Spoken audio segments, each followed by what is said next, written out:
Hello people, it is Mimberly and welcome back to I nearly said A Date with Death. That is the wrong game.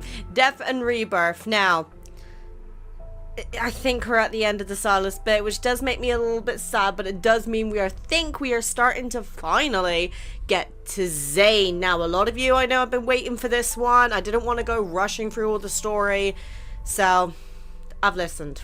I'm here. And just to make matters even better, I put my snowflake necklace on for today. So, you know, we got Zane with us in spirit. After matching wits with Silas for 47 rounds, I'm looking at the wrong screen, my heavy eyelids forced me to be the one to call it quits first. I slept so deeply that when I woke up, I found myself in my own bed. I had been moved there and didn't even stir once. Was I really that exhausted? Or do I trust him too much?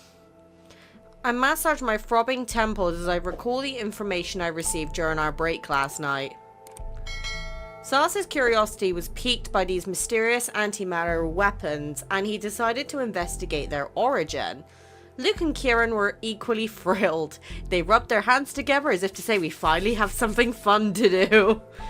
Given the usual efficiency of Onikinus' leader, that mysterious hunter will soon cross paths with an odd little group consisting of a boss man, two troublemakers, and their crow. As for the key found in the ruins of the Gaia Research Center, will it unlock the secrets of a hidden past, or take me down another path that leads to an unknowable future? Either way, it's what I have to investigate next. Thank you, Silas. Much appreciates.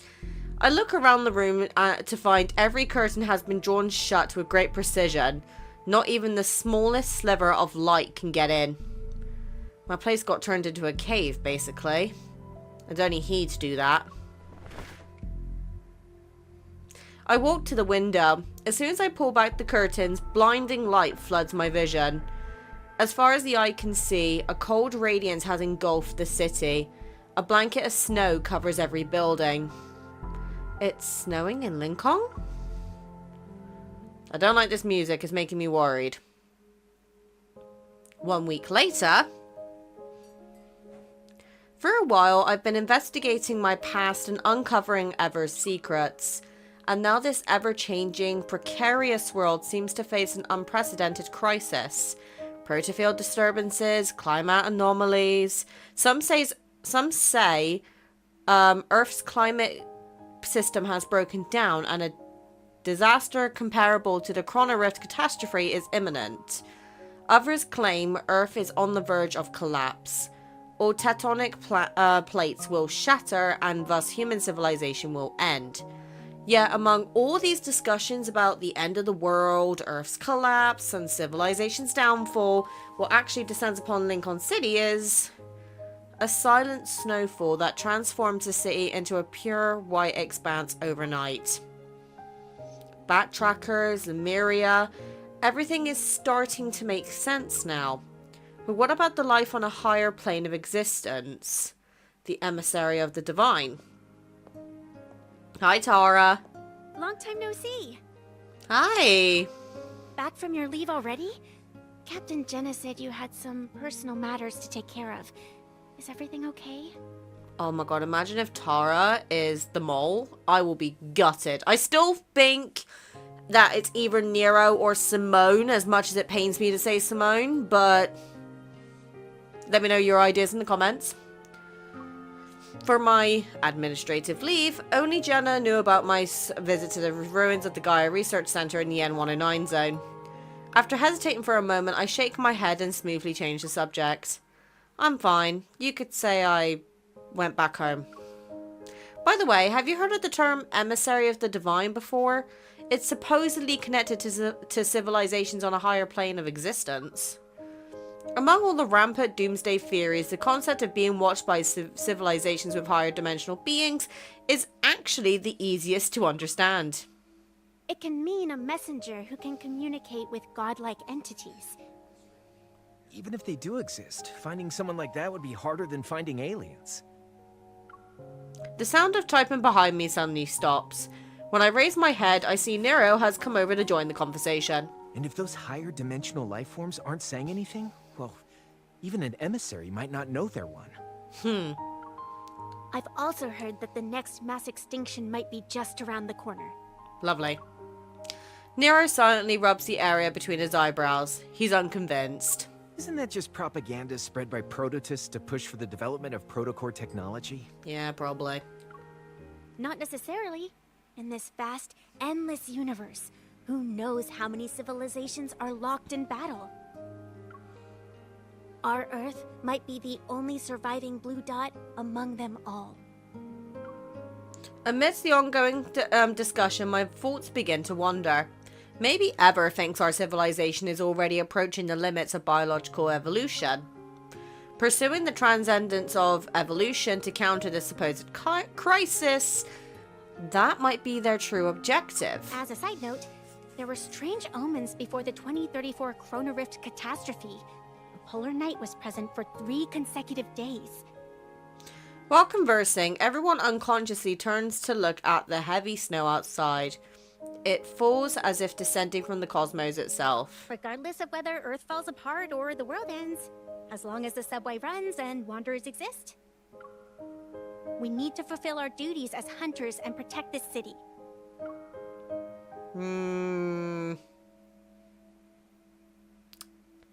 I don't know. I'm getting sus vibes from this. I'm getting really sus vibes. I'm not sure if I like it. It's 5 p.m. and a lecture titled Life's Boundaries is underway in Lincoln University's largest lecture hall. Aside from medical students, students from other departments have taken a seat to listen. In the packed lecture hall, the speaker stands. His back faces a projection of a beating heart model, and his authoritative voice is steady. Is it Zane? Yes! Life itself is not endless. Ah, my second baby! Life and death, health and illness.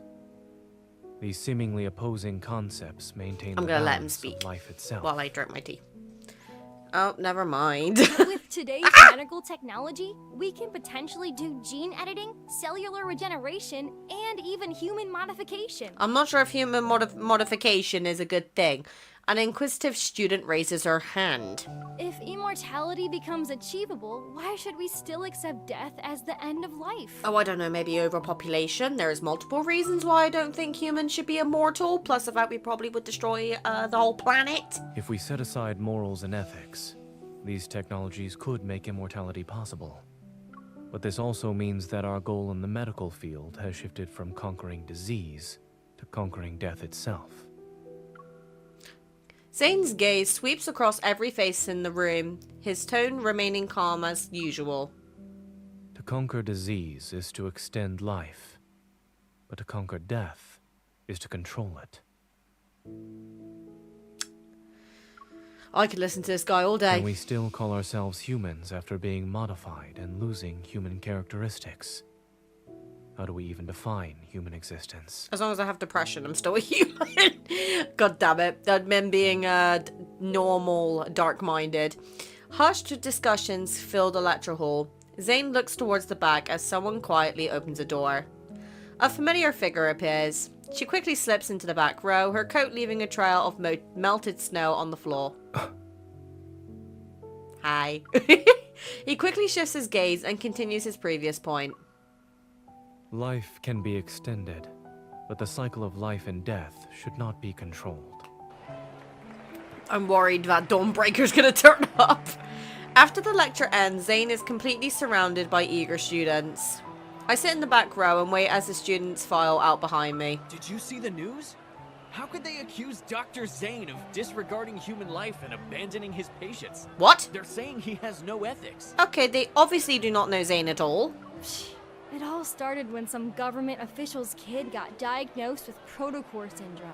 They tried to use their family connections to pressure Dr. Zane into prioritizing their surgery. That is such... Right, I'm gonna be blunt. That is such a thing that people with power would do, and that annoys the shit out of me. But he refused and went to treat another patient who needed more urgent treatment. As Zane should. Oh. So that's why they're spreading all those nasty rumors about Dr. Zane online. What a piece of work. Nasty, I think we call that. As the students' conversation fades into the distance, I stop eavesdropping and nod in quiet agreement. Spotting a few reporters approaching the lecture hall, I catch Zane's eye and wave. I silently mouth a sentence. Come here, Dr. Zane. Zane glances in my direction, nods, and makes his way through the crowd of students. Hi. That will be all for today. Someone is waiting for me. Yeah, we're waiting for you, baby. Oh, he's smiling. Ah! After helping Zane dodge the reporters, we leave the university and stroll through the snow-covered streets bathed in evening's golden light. You're good at making complex topics clear and accessible, Dr. Zane. If I were a few years younger, I'd sneak into your lectures every day. Really? What was the second key point from the third section?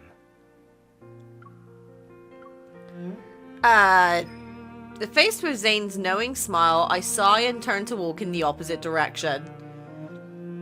Where are you going? To go question my life decisions. I need to find a time machine so I can hear your brilliant lecture from start to finish. 3, 2... Before I can finish my silent countdown, he grabs my hand. Come back. I only saw you arrive near the end of the lecture. The time machine must have not been invented yet. Oh! Coffee in hand, I sit down on a roadside bench as Zane hands me a weathered envelope. Here's the information you requested. The wax seal on the envelope is still intact. The documents themselves have small creases. Exchanging documents while sitting on a bench. We're like those secret agents trying to save the world in the 008 movies. Given what you've asked me to investigate, it is certainly a secret that concerns the fate of the world. Dear. I vaguely remember Zane mentioning Dr. Noah's Arctic expedition research, which might be connected. The cryptic patterns etched into the key seem to point towards traces of a primordial civilization. 14 years ago, a research team ventured into the Arctic to study life's boundaries.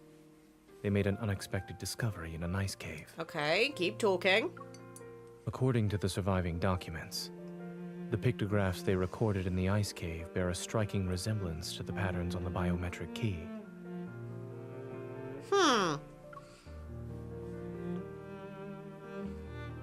Some members of the expedition team mysteriously disappeared. Others joined the Unicorn research team. Dr. Noah has a photocopy of the expedition journal. It's incomplete, but he hopes it can help you. Signals from deep space, the ether core, the key.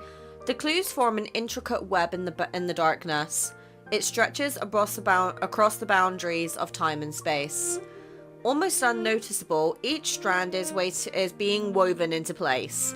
They're waiting for that singular moment when everything is naught. Please thank Dr. Noah for me. How is he doing? What about Pi and the others? He and the animals are doing well. Aww. You remembered to ask about the animals, but have you forgotten something? What? Huh? It dawns on me. Do you need special attention too? Do I look invincible to you? Thinking about how rare our meetings and calls have been lately, I feel a twinge of guilt. So how has Zane been lately? Have you been sleeping well? Do you still have the nightmares? I'm doing well. My baby! For some reasons, my words elect a soft chuckle from Zane. You've already made time to pick me up after class. And since I'm on my way to work, why don't you walk with me? You can do it as you head back to the Hunters Association.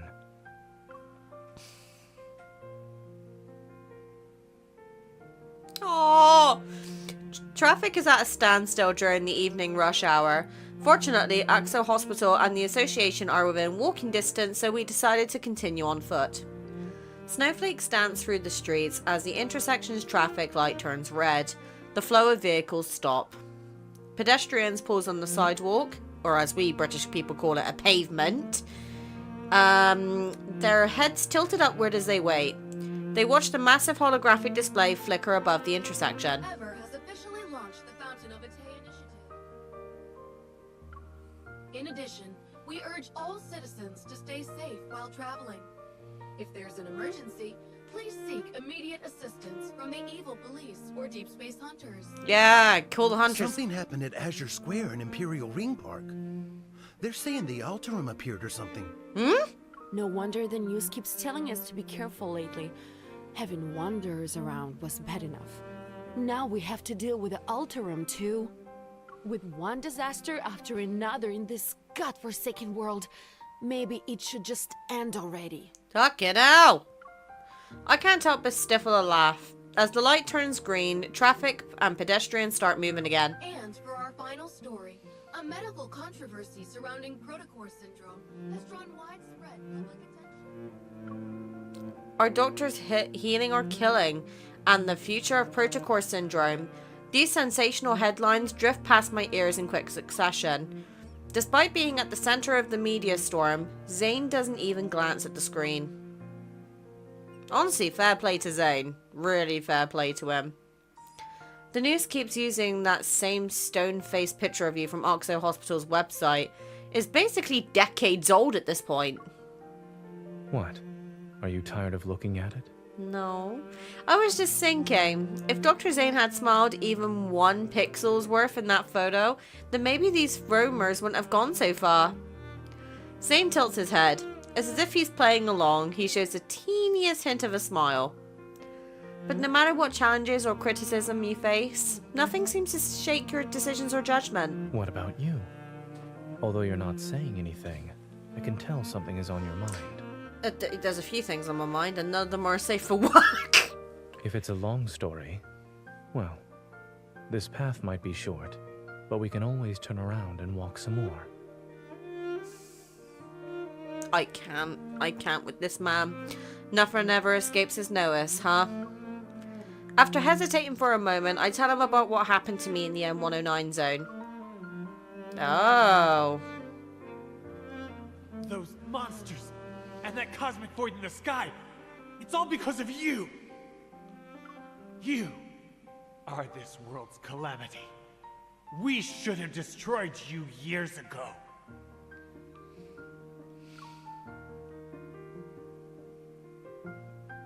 The Gaia Research Center, the Unicorn Laboratory, the Collision Chamber, and the Spatium Core I absorbed into my body. That man's final moments, filled with resentment and rage, remain vivid in my mind. I'm constantly reminded of one thing. I don't belong in the world that I thought I knew so well. So what you're saying is that they almost put you down in the N109 zone. Yeah, until a certain white-haired man, about 6 foot something tall, red eyes, stunning body, came in and swooped my ass. You didn't have to phrase it like that. He wanted to dispose of me like I was some kind of medical waste. Zane's lips curve into a slight smile as he tucks my cold fingers into his coat pocket. I'm walking down this path now. It's strangely surreal. Are you more lost now? Or more certain? I don't know. I'm more lost, I guess. I don't know. Well, my very existence feels too strange. It's almost unreal. But does my existence mean anything in this world if I don't have my power? His hand warms my fingertips and I gently squeeze it. Any identity is just a role we temporarily play. It doesn't encapsulate the meaning of one's existence. Oh god, we're going deep this episode. Holy Even hell. without the identity and responsibilities they assign to you, you've been living just fine. What if I end up destroying this world one day? Give me a heads up before you do. I'll make sure to use up all my vacation days for At the last intersection, our brief walk quickly comes to an end amidst a crowd. I love that. If you're going to destroy the world, at least let me use my vacation days. That's something I'd say. After we cross the street, we'll return to our work and face the challenges that life has in store for us. A wave of sadness washes over me because we have to say goodbye already. I force myself to smile. Let's do our best, Zane. Wait. Just as I take my hand away from his, he catches it again. Then he pulls me closer, and I'm almost completely enveloped in his coat. Looking down, I notice he's carrying a laptop bag and a simple, understated gift bag. He takes out a scarf from it. He got me a scarf? The soft fabric gives off a gentle, warm glow under the streetlight. Today's not even a holiday. Why do you have a gift for me? I didn't have a good excuse. But after hearing about your rather fascinating origin story... He slightly leans down and carefully wraps the scarf around my shoulders. Let's call it a celebration of your arrival in this world.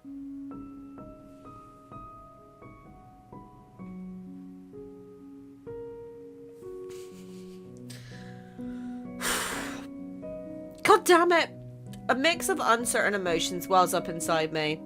They gradually melt away with the warmth of his touch. Did you find time in your busy schedule to knit this scarf, Dr. Zane? I picked it out. Is it not sincere enough? He raises his hand to smooth my disheveled hair. The snowflakes that landed on his forehead slowly melt away. Whether it's ever or something else, the path you've chosen will be full of challenges. You'll encounter many people with ill intentions. But more importantly, you must be confident about your own choices. There are certain things that you can never take back. That's not terrifying at all. In the vast expanse of snow, neither of us take a step forward. Then my first correct choice for today must have been seeing you. Thank you for choosing me. We're not talking about that, what I just did. I'm sorry, that line was so sincere. The VAs honestly smashed the voice acting in this game. With 10 seconds left on the green light, he waves goodbye with his back turned before walking into the snowy, dusky blue twilight. I watch his figure disappear into the distance before tightening my grip on the documents that stick out like a sore thumb. Looking around the bustling intersection, I'm surrounded by a constant flood of noise and information. It seems every sound and flash of a screen pushes people toward their next split-second decision. With this key, I might finally unlock the secrets from 14 years ago. They all involve the Ether Core, or rather, my own secrets. I take a deep breath and turn towards the street that will lead me to the association.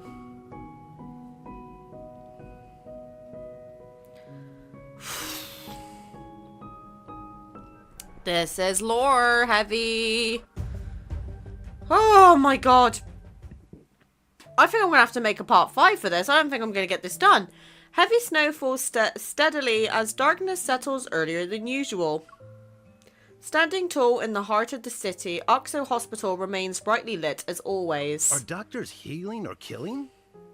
Exposing the dark truth behind Oxo Hospital's division of cardiac surgery? What kind of ridiculous headlines are these? Hi Grayson, how you doing? Oh, please. Dr. Zane has plenty of connections. He's treated everyone from the mayor to gang members. Besides, Oxo Hospital has plenty of friends in reputable media outlets. If it comes down to a media war, no one can predict the winner. Shouldn't be like that though. You don't appear to be very busy. Everyone instantly straightens up like soldiers at attention once they hear a familiar voice. Nervous, they greet Dr. Zane. Grayson, contact Dr. Joel at Chansha Hospital and ask him to send over the files for those Protocore syndrome patients. We need to develop a new treatment plan for the patient with abnormal symptoms in bed number 12. They were transferred from the ER. Got it. I'll contact him right away. We might see more cases with abnormal symptoms. With patients being frequently transferred from the ER, everyone needs to be on call. Oh, like, I feel genuinely bad for Zane that he's in this situation. Like, he's handling it like a champ, but the mental strain's got to be getting to him. After methodically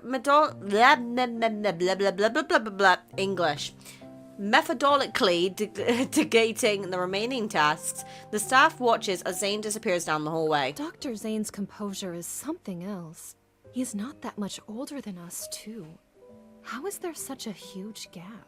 Because he's praying that Astra's not going to be punishing him every 2 seconds. It's like the difference between gods and mortals. You can only admire him from afar. Oh, I admire him, alright. Come on, let's get back to work. The best way we can help Dr. Zane is by doing our jobs well. That's such a good colleague attitude. I wish more colleagues thought about their jobs like that. Like, as somebody who works in a very tightly knit team with other property managers, having good colleagues makes the world a difference. At 2:30 AM, Zane gets into his car after finishing his work. A notification pops up on his phone. The hospital director approved his application for the medical research project. His phone rings. Zane glances at the screen. It's Dr. Noah. Zachary just called. He said you want to join the Fountain of Otome research project? Yes. This isn't surprising to Zane. He can already imagine the two Oxo Hospital higher-ups discussing the matter. Thank you for convincing the director, Dr. Noah. When are you leaving? Tomorrow. You decided to do this after returning from Mount Eternal? Silence fills the air in response, but the answer is already clear. You make decisions surprisingly fast whenever it involves that incident. I can't tell if the past is a chain that binds you, or a force that drives you. Zane lowers his gaze, his expression remaining perfectly unfazed. Not a single hint of emotion appears. Perhaps it's both. You're still young. You're not alone in this world. Don't try to shoulder everything by yourself. Before hanging up, Dr. Noah purposely lets out an exaggerated sigh. Zane lowers his phone, its light slowly becoming dim in the heavy darkness of the night. With so many people behind me, I should be the one walking ahead, yes?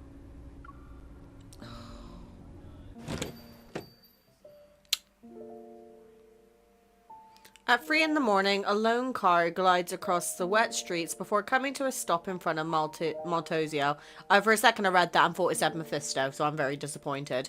The store employee had just flipped the sign to closed, but when they turn around, their final customer of the day greets them. You're just in time, Dr. Zane. 1 minute later, and we would have been closed.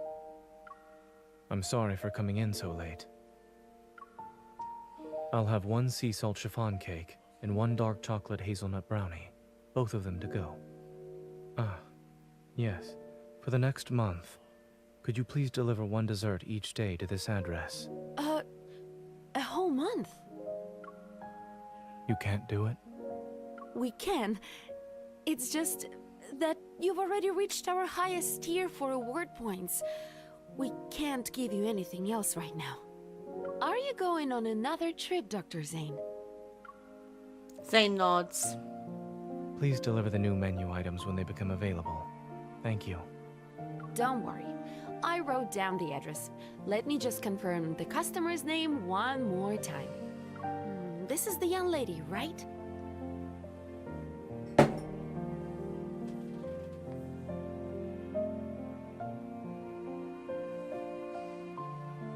I knew it was gonna be us, but seeing the name there...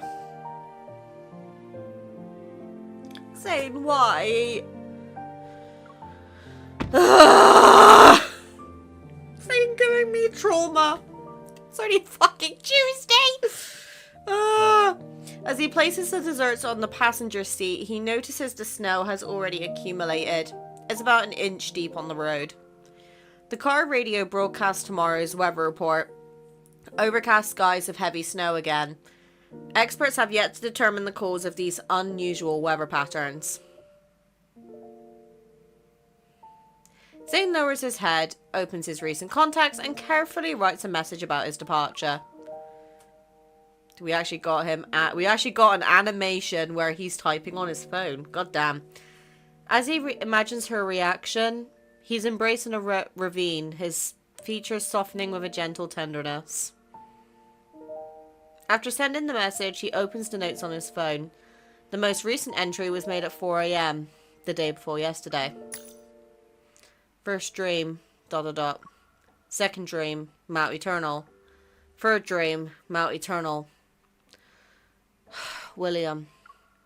Well, we all know who William is. If you've not read the anecdotes, go read them. And we've also covered them on the channel too. 4th dream, chocolate, potted jasmine, gravestone, monster. 14th dream, too fragmented. I can't remember anything clearly. Ever since he returned from Chancia City, these nightmares have appeared more frequently. It's as if fate is sending him omens.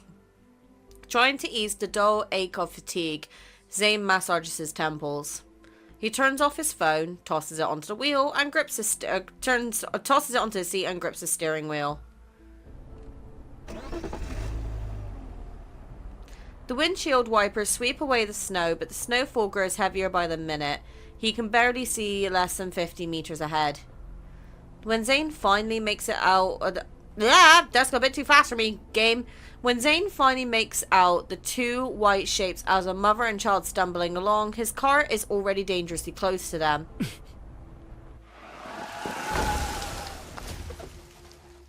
Oh no. He jerks the wheel violently to one side. The tail light cuts arcs through the snow and the car crashes through the wave-shaped guardrail. It comes to an abrupt stop in a strip of green vegetation. Terrified, the mother and her child fall.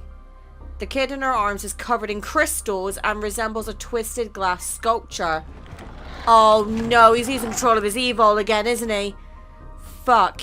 In the darkness pierced by headlights, Zane sees something approaching the pair with its slow, deliberate steps. Its breath is warm, its presence screaming danger. Stay back. It wears human clothes, but there's nothing human about this creature. Crystals have consumed most of its massive body that's hunched over. Strange growths are still pushing through whatever is left of its skin. Its face is twisted into a grotesque expression. Its pupils gleam an eerie dark blue, and each step it takes makes the ground tremble. Stay away! With the trembling hands, the woman covers her child's eyes. Don't be scared. It's okay. Don't be scared.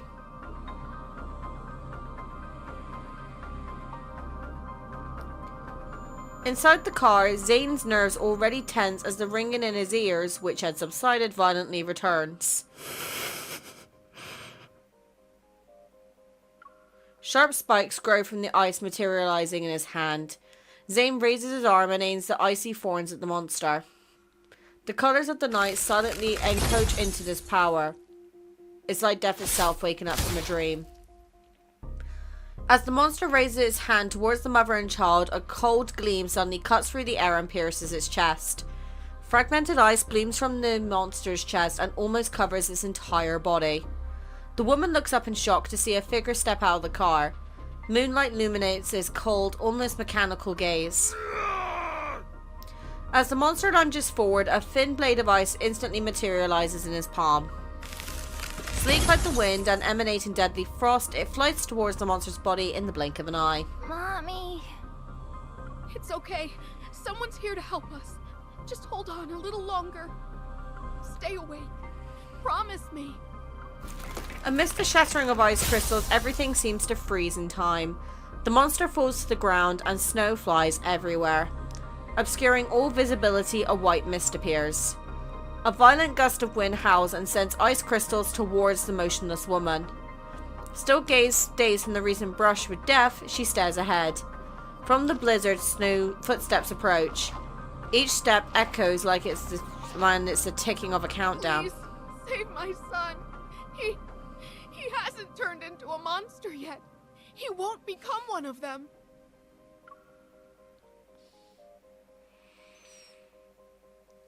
The tall man blocks the car's headlights and casts a shadow over the mother and child before him.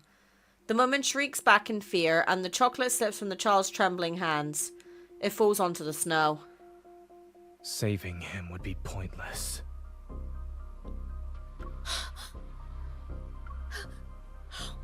How dare you! Zane. Ignoring her anger, Zane bends down to pick up the chocolate and holds it out to her. Ice crystals fall from his fingertips. Landing on the chocolate's wrapper, they melt to wash away the blossoming bloodstains. He's beyond saving. No! He hasn't turned into a monster! He's still alive! He... Heart-wrenching sobs silence the darkness as clouds once again obscure the moon. Zane's silhouette quickly dissolves into the snowy night.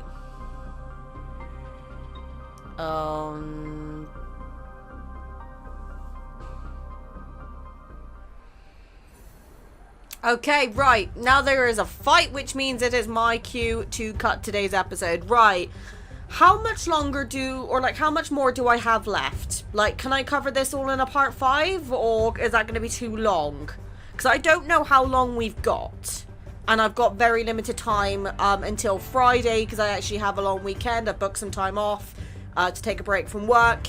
So, and then obviously do YouTube, and obviously I'm doing my digital marketing course that I recently enrolled in as well, which, by the way, very interesting. We'll keep you guys updated on how that progresses. But let me know how much more I've got left, because I feel like, looking at there, I think we still got quite a bit. So I'm starting to think, is it worth just doing a marathon? Let me know, but yeah, I'll see you guys soon.